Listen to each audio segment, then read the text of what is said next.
नमस्कार मित्रांनो, तुमचं स्वागत आहे आपल्या यूट्यूब चॅनलवरती। आज आपण नवीन अपडेट बघणार आहोत काही आणि पवित्र पोर्टलवर रजिस्ट्रेशन करताना येणाऱ्या अडचणीवरती थोडीफार चर्चा करत आहोत की आपल्या मित्रांना आणि मैत्रिणींना काही अडचणी आल्या आहेत रजिस्ट्रेशन करताना त्याबद्दल। त्यापूर्वी आपण एक न्यू अपडेट बघूयात। बघा, MSCच्या वेबसाईटवरती, अधिकृत वेबसाईटवरती TETची आन्सर की आलेली आहे। 2025ला जी TET झालेली होती त्याची आन्सर की आपल्याला मिळालेली आहे वेबसाईटवर। सगळ्यांनी आपले आन्सर्स चेक केले असतीलच। ओके, तर कुणाला जर डाऊट असेल, आपला प्रश्न हा बरोबर आहे बाबा आणि प्रूफ सहित आपल्याला जर त्यावरती हरकत नोंदवायची असेल तर ती हरकत आपण दिनांक 19/12/2025 ते 27/12/2025 पर्यंत नोंदवू शकतो।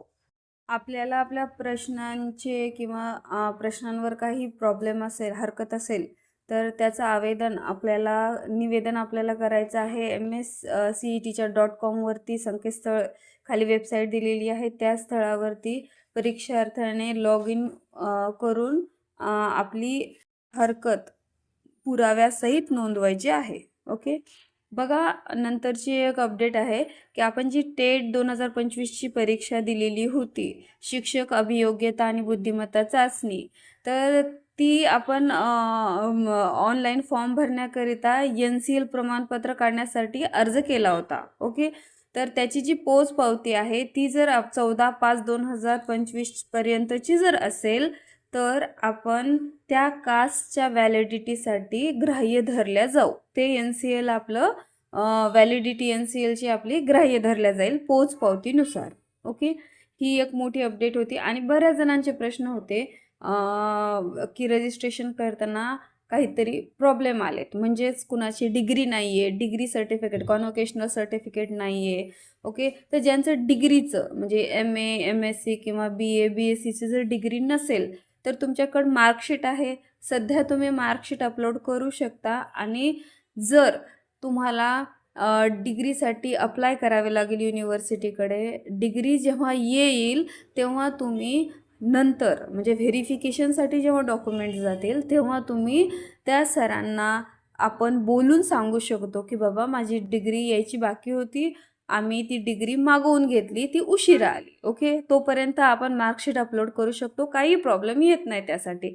सेम BEdची पण ज्यांची डिग्री मागवायची राहिली आहे त्यांच्याकडे जर प्रोव्हिजनल सर्टिफिकेट असेल तर तुम्ही ते अपलोड करू शकता।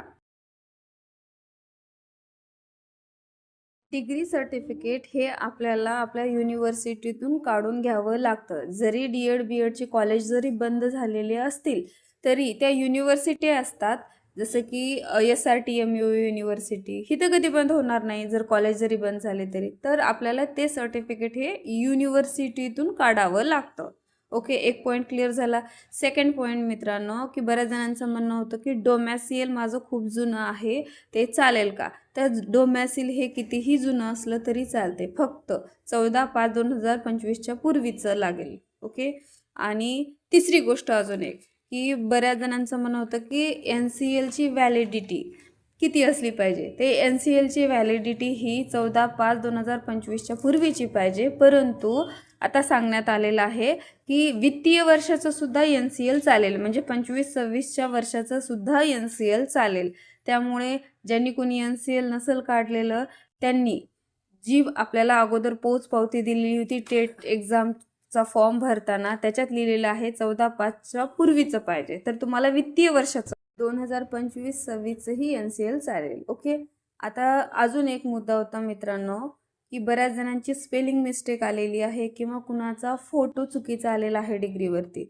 ओके, डिग्रीवरती तर फोटो येत नाही, पण नेम मिस्टेक, स्पेलिंग मिस्टेक वगैरे काही झालेली असेल तर तुम्ही त्याच्याबद्दल ॲफिडेव्हिट बनवा किंवा मग गॅझेट काढा। तुम्हाला या दोन्हीपैकी एक काढता येतं। आणि आता आपल्याला गॅझेट अपलोड करायची गरज नाही आहे। जर व्हेरिफिकेशन करताना काही प्रॉब्लेम आला तर ते गॅझेट काढून ठेवा, म्हणजे आपल्याला तेव्हा व्हेरिफिकेशनच्या वेळेस काहीही प्रॉब्लेम येणार नाही। अजून एक प्रश्न होता, TET आणि CTET हे प्रमाणपत्र आपले वडिलाच्या नावानं असेल आणि आपलं सध्याचं रनिंगचं स्टेटस असेल मॅरिडनुसार असेल, नाव मॅरिटल असेल तरीही आपल्याला मॅरेज सर्टिफिकेट किंवा गॅझेट जर आपण व्हेरिफिकेशनसाठी दाखवलं तर ते ग्राह्य धरल्या जातं. ओके, त्याबद्दल काही इश्यू नाही आहेत. अजून जर काही प्रॉब्लेम असतील मित्रांनो तर कमेंट बॉक्समध्ये टाका. त्याबद्दल नक्कीच आपण चर्चा करू आणि माहिती पुरवण्यात येईल तुम्हाला. Okay, thank you. माहिती आवडली असेल तर लाईक शेअर सबस्क्राईब नक्की करा. थँक्यू.